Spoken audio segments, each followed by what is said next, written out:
Hello, and welcome to this Propellerheads Reason synthesizer programming tutorial with the subtractor, and I'm your host, Marcus Unlimited. So, as you can see, I've made a very positive screen adjustment that really increases the size of the subtractor here on screen so that we can really see the detail of what's going on. Okay, and now we're going to look at the third waveform, the basic waveform, and show you how much potential is buried just in that one waveform. So, our rule, and I think you're getting used to this, and you're going to see this a lot because I always want any of you, especially those of you who are new to working with devices, if you want to really get in there and go samurai on your programming, you want to make sure you're working with the same sword every time. Kind of graphic description there for a guy who's vegan, but I watched a lot of Akira Kurosawa movies growing up. What a great filmmaker. Okay, so completely somewhat unrelated to this, but if you ever want to check out those Criterion Collection films or whatever, but I doubt you'd be disappointed. In fact, strange side note, but since we're working with this is like a sci-fi instrument anyways, the original film Star Wars is pretty much the film Hidden Fortress by Akira Kurosawa. Great thing. And I always loved that George Lucas came right out and talked about that. So anyways, let's go to um, reset device. And remember, this has us starting from the same position each time. Takes all those knobs and all those parameters, boom, right back to a situation there. And you'll notice it even changed our output mix interface here to show that we're just in subtractor 1 and we don't have a name for the patch. And now let's go in here to what they're calling now. You'll notice it says wave 2, but that's because in synthesizer land, values go from 0 to 127. However, it's actually values of 1 to 128 because computers like powers of 2 and all that, and 0 is actually counted as a reference point in most of these devices. So it's an actual state. 0 is an actual state. Cool little meditative thought there, whatever. And since we're really trying to show the potential of these single waveforms and know that our knowledge directive is somewhat under control, I'm going to go here, and even though we're not turning this on just yet, we're going to make sure that this is also on the triangle wave. Now the triangle wave is noted for having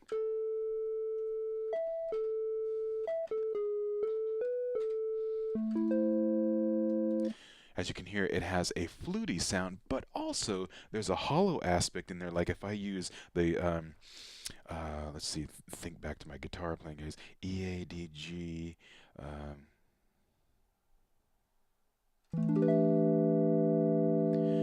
Uh-oh, wait a second. We also notice that, see how much is in chord voicing and such anyways? So when we tune a standard guitar, we are tuning from the low note on up to the high note there is E, A, D, G, B, E. And you hear how, wow, that sounds familiar. That's because that's that classic strum. Like if you went into a guitar room somewhere, say at like a music store, and you started playing most of the guitars, if you picked them up and without making any chord, just strummed across it, you would have that tuning. Well, take a look what happens. So at one moment we have, let me borrow from Bach for a second. We have totally like a for some reason, I always think about, even though this was designed for strings, the Brandenburg Concerto. So we have a sound at first that's like.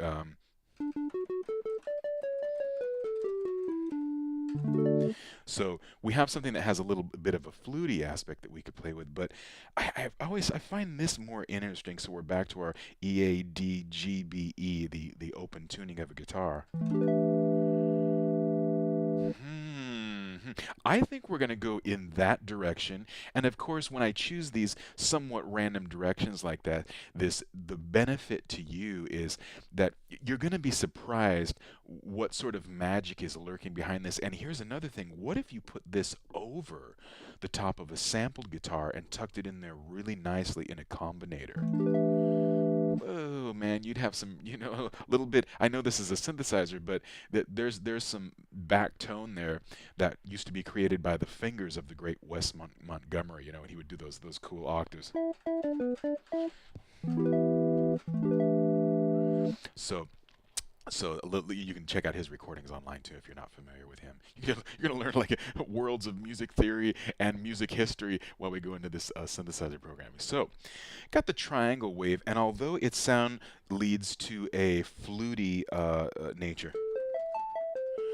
I want to go into that surprising, the tonal aspects of a nice archtop guitar. Like it's like the secondary part after the pluck of an archtop. So I wanna go into that. I hear this. This is gonna be fun today. Okay, so first thing is I like our.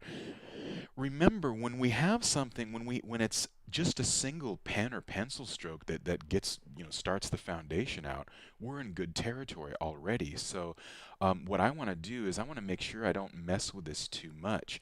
I really like what's happening there, and the first thing that I'm going to do, so let's go back to, so um, I have to keep repeating the tuning in my mind.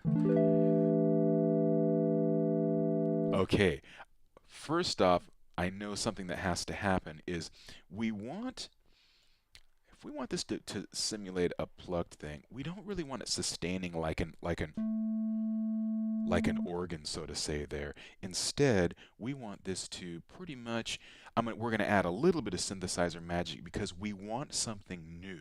We definitely want magic, and we're not looking to, simply have a sampled guitar. Which, one of the things that samplers are really cool, and I almost kind of love the early sampling work of Depeche Mode or something, where they're in there grabbing these interesting sounds and everything that have nothing to do with copying instruments. In fact, I even saw Robert Moog in an interview once. He was like, I was kind of surprised where the producers out there in the game, or the record companies, took the I'm kind of paraphrasing here a bit, but he was saying he was surprised that it became about cheaply replicating instruments because he was interested in things going to entirely new territory. So I'm with him. That's the Yoda master of synths. I guess there's a few other Yoda masters there, so to say, of synths. And I was just watching a the making of thing the other day on the old school, sounds and sound design of Star Wars and all that stuff like that. So, not really a fan of where that thing's at right now. But anyways, lots of incredible talents involved with the making of that first one. So we got to learn a lot from just the functionality of their achievement, so to say. So I want to go into this after ring of the. We hear our decay. I want it to be. There we go. Okay, cool. Now, I want a beautiful wave, as if we actually have our hands on the subtractor and are shimmying it just a little bit to appear. Let's hear it right in the face at first.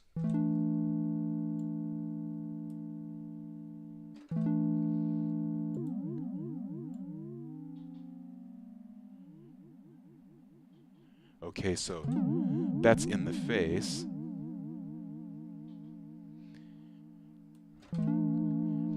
And as we hear, and something you'll see in the theme of all of my synthesizer programming tutorials and examples, is that subtlety. This thing is so extreme. There's so much going on here that, there's a reason why they let you move these things in increments of one. A lot of people go right to the resonant filter, crank that thing up to the roof, and say, there we go. And then you end up with a cheap sound. Now, what I'd like to happen is, I loved our beautiful, glassy, ghost of Wes Montgomery sound that was coming in there originally. So I'm going to take this up, there we go.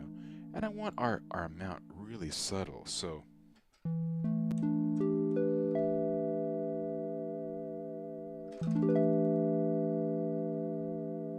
and I think the rate is too fast. I want it to be really dreamy.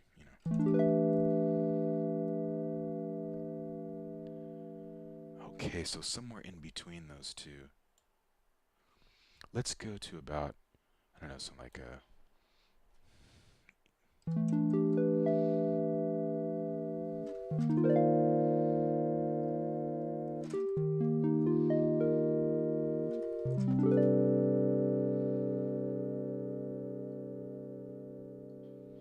Okay, so I think I'm going to go for 60 here. Remember, subtlety for the win, subtle changes, okay? Sometimes when you're first bringing in a parameter, though, you might notice sometimes when I first bring something in, just like when I brought our first waveform in, take it all the way to what it is. You know, just bring that thing all the way in so that you can look at it. Kind of remember the great painting tutorial guy Bob Ross. You know, like first thing he throws something down there on that palette, and he'd be like, "That's a blob of paint," and he'd start slowly he's making, mixing with the paints, whatever. And the bro would throw that thing up there and just be like, "Look at that, a sky," and you'd be like, "How come mine doesn't look like that?" I'll say so, and the thing that happens though is when that first goes down, let it be a solid, clear paint that you understand. Okay, so let's see if we have like what's some more kind of, let me play some.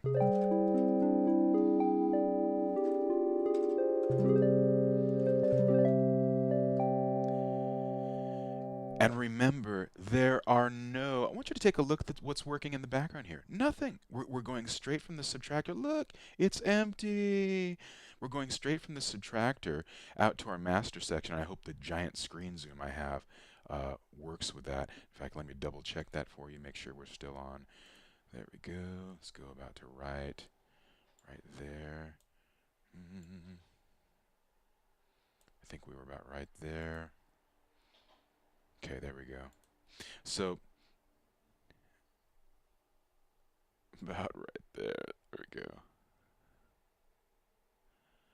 Okay, cool. I think we are good. Got our screen back there. Looking good. Okay, cool. So double check the zoom there for you. Want to make sure that that's perfect for you to see. So I really hope this screen adjustment is a far better thing for you. Okay, so we have our beautiful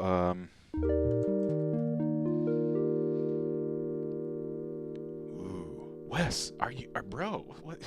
Okay, in fact, that's kind of a nice thing to think about sometimes when programming is, don't just think about I'm going to imitate a guitar, but add some really interesting secondary thing there that includes a word from the realm of, say, magic or miracles, depending on what you believe in. Maybe you believe in both, but we're not trying to imitate Wes Montgomery, but the idea of shades of the ghost of Wes Montgomery filtering into the back of our sound, that gets into the right type of thinking for synthesizer programming. Or, you could think somehow an animated Mickey Mouse playing Wes Montgomery's archtop. Ah, okay, just kidding. Okay, so there we go. So we have no effects on this yet, and we still have our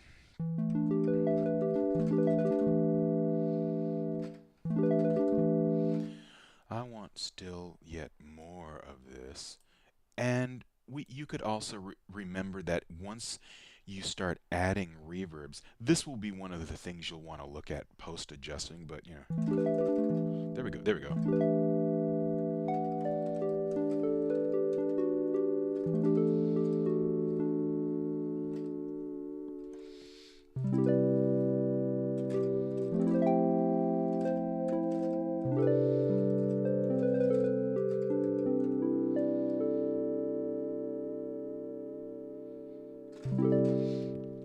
Now, let's get really wild and do something. Again, we want to add some magic in there.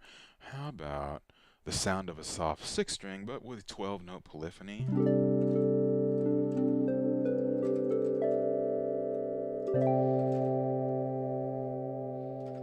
Okay, cool. And folks, when you when you go dry like this when you're setting up your initial sound, when you add effects, you're going to get into, whoa, man. I mean, you add something like the film score, RV7000. I already know where that's going to go. Whoa, man. But we're not going to do that yet. Little self-control, okay? So let's go into I want to hear what happens if we have a little bit of kind of random finger sliding, and we're not doing what I did in a previous tutorial to show you how to get that nice Moog bass slip and slide on a single note monophonic. We're not going to go to legato either, because we kind of want that thing that might happen. So like, we have.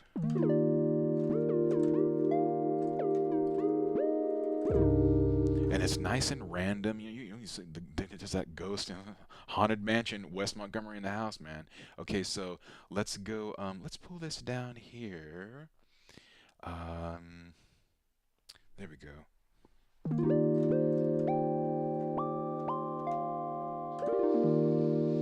Reminds me a little bit of a sound that I programmed for my, I think it was it the first, I think the first Chromaticus album, and it's called Duicus Dropicus, and I'm sure you can find that. I just found out the other day that the company just released like all the old albums onto YouTube and everything, so even though I had them tucked in videos and everything, so I'm sure you can find that. It's also on Spotify, Chromaticus, Album 1, Introducticus. Yeah, Introducticus. I write and create so much stuff, I sometimes can't remember what names of the stuff I did. Okay, so now we have some kind of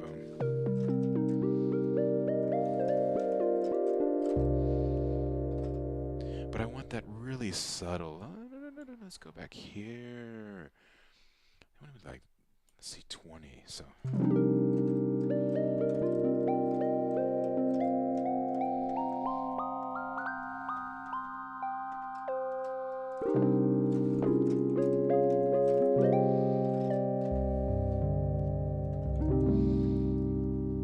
I like these lows. Nice and hollow. Man, I might have to save this patch. What's going on, man? I thought I was just going to come in here and quickly demo this. But so we hear all kinds of things. We're staying in the triangle wave. We have done nothing yet with the frequency modulation and phase modulation. Now, sometimes I've heard a lot of people go, what in the world are these? This is how you bring in your phase modulation. This is the multiplication of it. Phase modulation with a subtractor actually does a really interesting thing. It creates a brand new waveform. It literally takes this and this, and it decides to either it's going to cross multiply them, cross subtract them, or zero them out. The zeroing them out actually causes one of the second waveforms to become completely silent, and instead provides only the result of the new waveform that's created through the phase modulation. So, sorry, I was thinking so many words at the same time. I could get that out. So, I think, and before we start bringing this in and start hearing some new layer and stuff, I kind of hear like almost, what if you had this amazing device that could kind of play like harmonics well above? That's pretty nice actually. So, and remember, we like to keep our same sensibilities as we program any sound. Remember our lower second oscillator, since it's literally physically lower, that's where we have our lower pitches. And it's great to have that in your thoughts when you're going, I want to take this one and knock it down an octave, or I want to take this one and knock it up an octave. I want to move the sense up here, and in fact, that's just what I'm going to do right now. Really want this pretty wide, so let's go to, since we were just talking about chromaticus and the chromatic scale, let's reach out for the number 12, even though this would actually affect our scale numbers here, the semitone. So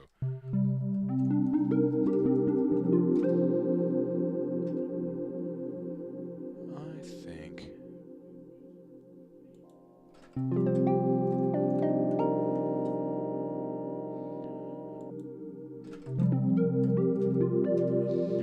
now that creates so much of a chorusing effect. Here's what I'm going to do.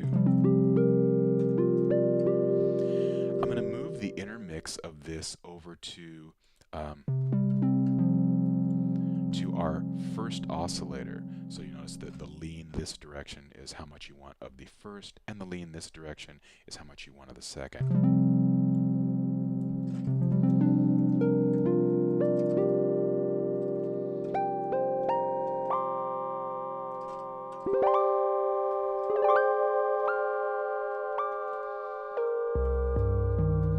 Now that we have added this, I want to pull this back a little bit. So now we have, let's see, I want this really cut back because once we brought in the second oscillator,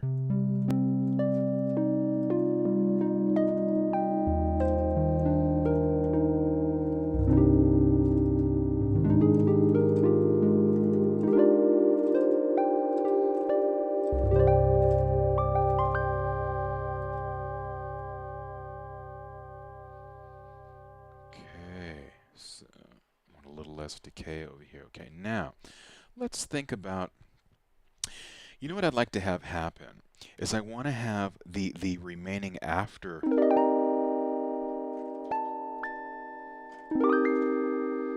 I want to have what sticks around after that. I want some magic on that. We have a little bit of a... We have our pitch swirl happening, but let's try something pretty adventurous here. I'm going to go to the filter envelope, and we're going to back this off so that it comes in similar to our decay, and it comes in on just the tail end a little bit. Way too much affectation, and I don't want to be surprised by this too much. So let's let the velocity interplay with our...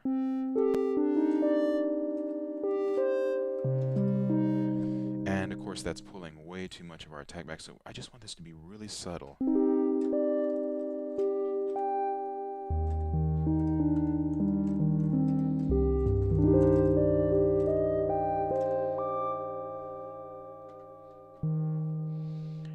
And since we're going to pull this way back, I'm going to have this about, yeah, let's go for 4 there. Since we lost some of our brightness here, we're going to bring it back in totality up here.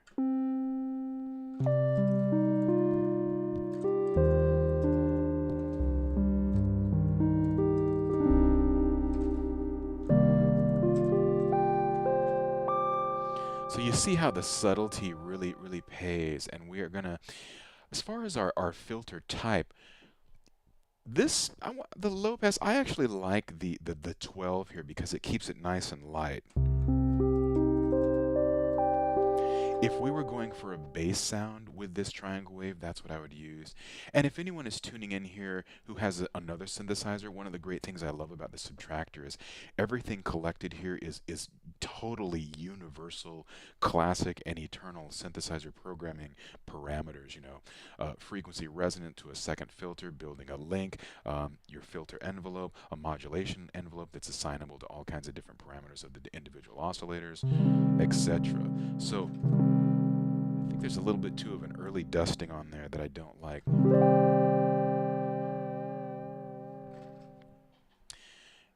think I'm going to get this.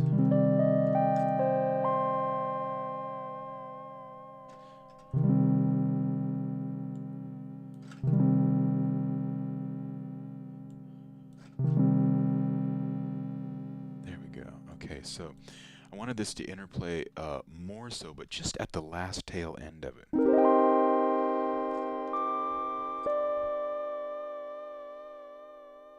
Excellent. Okay, so wish we heard a little more of the...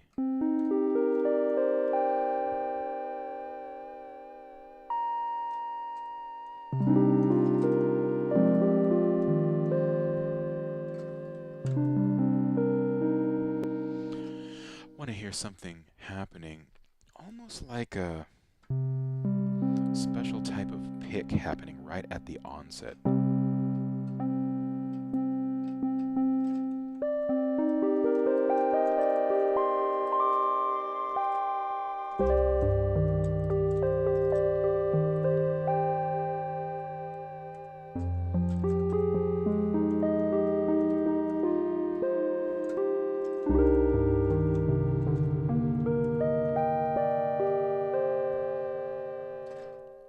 Listening to that, I'm going to say this overall should come down about, there we go.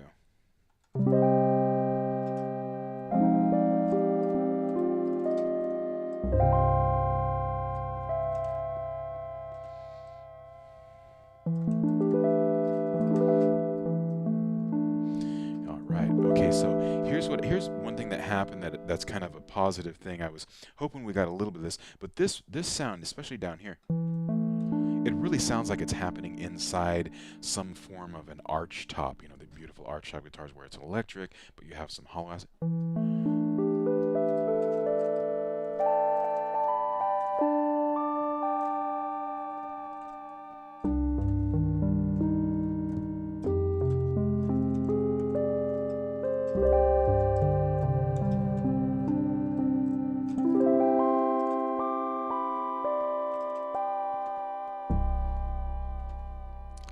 Okay, so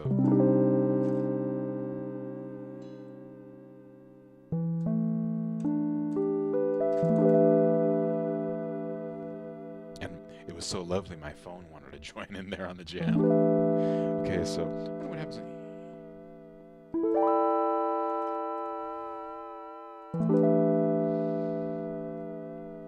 Okay, so now we've added a lot of magic to this with some subtle changes, and we have our FM. How much can we bring this in without?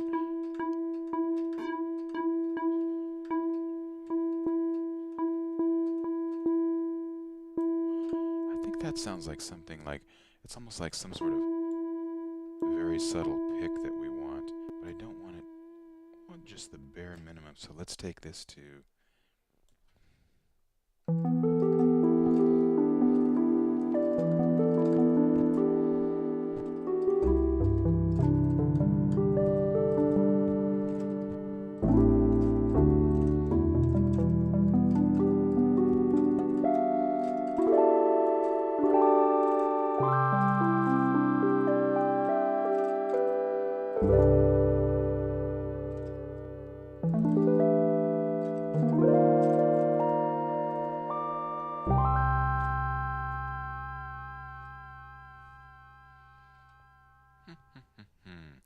keyboard tracking has a lot of interaction there in one direction. Let's even that out across the keyboard.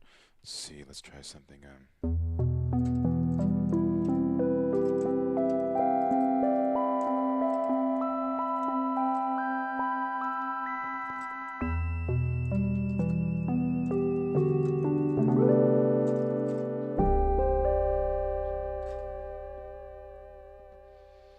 Okay, so lots of nice subtlety there out of our triangle wave, and we did a couple new things here. We had the filter envelope come in just the last segment of the sound, and we're using our modulation envelope to create a kind of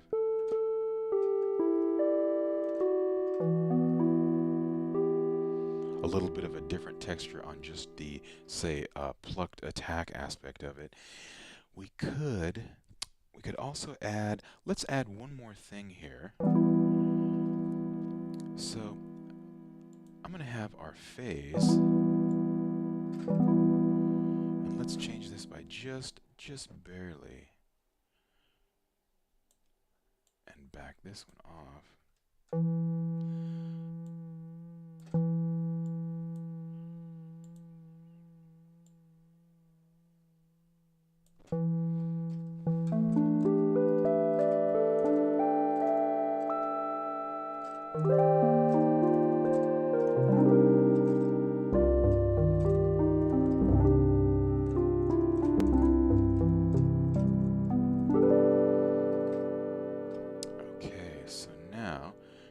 Phase subtly affected. We have a little bit of a phase movement here, which I want it to be very subtle, and our rate is happening. It's doing a full sweep once per measure set to whatever our tempo is. Currently down here on the sequencer aspect of this, I can see the tempo is set at 120. We could also go for our nice little rounded random here. So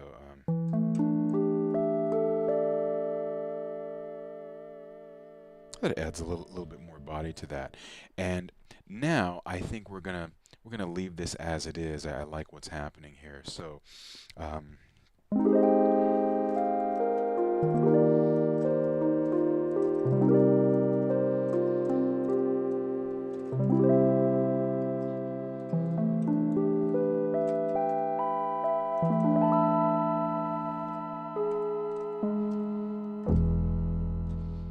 okay, so this concludes our synthesizer lab on the triangle wave, and we've made some, you notice we've also made some improvements to how we deliver this. We got a nice zoom screen here on the beautiful subtractive polyphonic synthesizer.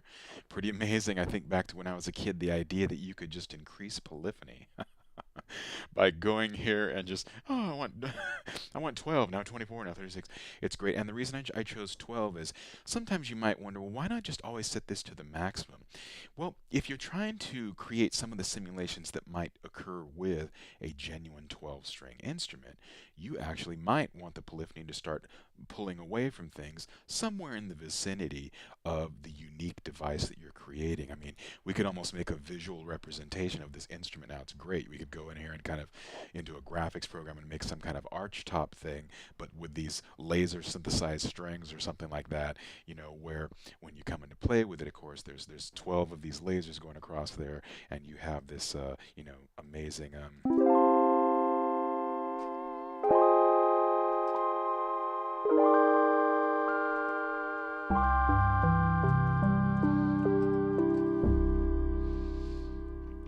That lives and moves on within 12 notes lasting of each other, and a little help from the sustain pedal there as we went. So just remember how much is tucked in here in any one waveform. We're not even mixing separate waveforms yet, and we just have a nice octave split, but you'll notice I like so much of what was happening in the initial triangle that I wanted our mix is leaning heavily to the first oscillator and just bringing a little bit of the octave in the ring off, and that's accentuated by having our frequency modulation on just some sort of softly picked attack. So from there, that concludes our triangle wave tutorial in Propellerheads Reason Subtractor, polyphonic synthesizer, and I like to say that it is, again, probably the most underrated device in this incredible software package, so that I've been proud to be on their supporting team as far as, technically I don't work for the company, but I do remember buying the very first version of this a long time ago, and I mean, I just was like, I downloaded the demo, played with it for 30 minutes, was like, are you kidding me? I was like, are you kidding? They're like, wait do you see what we have planned ahead? So, and the only trouble in the initial days was, especially too, I've had so much. I worked as an opera singer for years, and I've been recording, vocal stuff since I was a kid. And of course, originally you couldn't record in here, and now you can record in here. So wow, amazing, amazing, and it just gets better, it seems. So and everything we talked about here, because we're on the subtractor, you could apply this whether you're using the lightweight entry-level budget version, Reason adapted. You could be using an old school version, or you could be using the very new latest. I think we're on Reason 9 now, so have at it. Get to the magic that was already there that you weren't aware of. Be unlimited, stay unlimited. The subtractor is far more unlimited than you think. Thanks for tuning in. We'll see you on the next one. Marcus Unlimited, your host, out.